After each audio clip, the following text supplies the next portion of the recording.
താമസം, തൊഴിൽ, അതിർത്തി സുരക്ഷാ ചട്ടങ്ങൾ ലംഘിച്ച 12,129 പ്രവാസികളെ സൗദി ആഭ്യന്തര മന്ത്രാലയം ഒരാഴ്ചയ്ക്കുള്ളിൽ അറസ്റ്റ് ചെയ്തു. താമസ നിയമങ്ങൾ ലംഘിച്ചതിന് ആകെ 7,127 പേരെയും അനധികൃതമായി അതിർത്തി കടക്കാൻ ശ്രമിച്ചതിന് 3,441 പേരെയും തൊഴിൽ നിയമലംഘനത്തിന് 1,561 പേരെയുമാണ് പിടികൂടിയത്.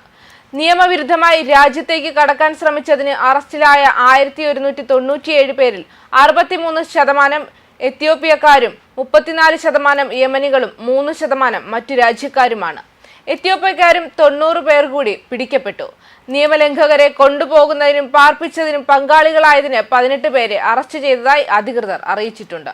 നിയമവിരുദ്ധമായി രാജ്യത്തേക്ക് പ്രവേശിക്കുന്നതിന് സൗകര്യമൊരുക്കുന്ന ഗതാഗത സൗകര്യവും താമസ സൗകര്യവും നൽകുന്നവർക്ക് പരമാവധി 15 വർഷം വരെ തടവും 10 ലക്ഷം റിയാൽ വരെ പിഴയും ശിക്ഷിക്കും.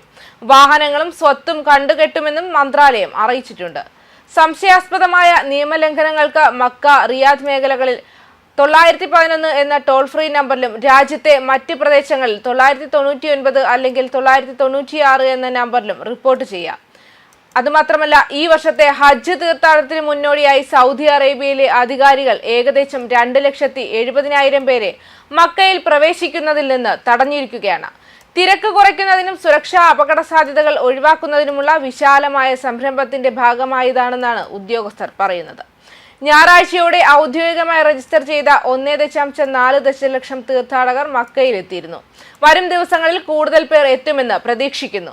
അനധികൃത പ്രവേശനം തടയുന്നതിനുള്ള വ്യാപകമായ നടപടിയുടെ ഭാഗമായാണ് സൗദി അധികൃതരുടെ നടപടിയെന്ന് ഉദ്യോഗസ്ഥരെ പ്രതിനിധീകരിച്ച് അസോസിയേറ്റഡ് പ്രസ് വാർത്താ ഏജൻസി ഞായറാഴ്ച റിപ്പോർട്ട് ചെയ്തിരുന്നു.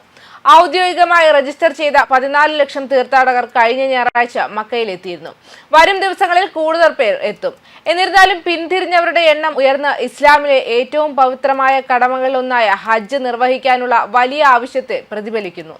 അനധികൃത പങ്കാളിത്തം തടയുന്നതിന് കർശനമായ നടപടികൾ നിലവിലുണ്ട്.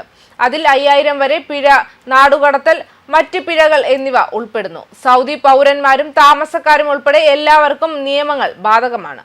മക്കയിൽ നടന്ന ഒരു പത്രസമ്മേളനത്തിൽ ലഫ്റ്റനന്റ് ജനറൽ മുഹമ്മദ് അൽ ഒമാരി തീർത്ഥാടകർ നമ്മുടെ ദൃഷ്ടിയിലാണ്, അനുസരണക്കേട് കാണിക്കുന്ന ഏതൊരാളും നമ്മുടെ കൈകളിലാണ് എന്ന് പറഞ്ഞുകൊണ്ട് നടപ്പിലാക്കൽ ശ്രമങ്ങളുടെ വ്യാപ്തി വിശദീകരിച്ചു.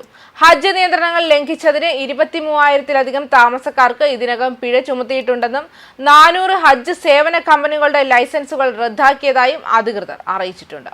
സമീപ വർഷങ്ങളിൽ കടുത്ത ചൂടും സുരക്ഷാ ആശങ്കകളും ഈ പരിപാടിയുടെ മേൽ നിഴൽ വീഴ്ത്തിയിട്ടുണ്ട്. സുരക്ഷ ഉറപ്പാക്കുന്നതിനായി ഈ വർഷത്തെ തീർത്ഥാടനത്തിൽ ഡ്രോണുകൾ വിന്യസിക്കുമെന്ന് സൗദി അറേബ്യയുടെ സിവിൽ ഡിഫൻസ് പ്രഖ്യാപിച്ചു. നിരീക്ഷണം, ജനക്കൂട്ട നിരീക്ഷണം, തീകെടുത്തൽ എന്നിവയിൽ പോലും ഡ്രോണുകൾ സഹായിക്കും. ന്യൂസ് ഡെസ്ക് കർമ്മ ന്യൂസ്.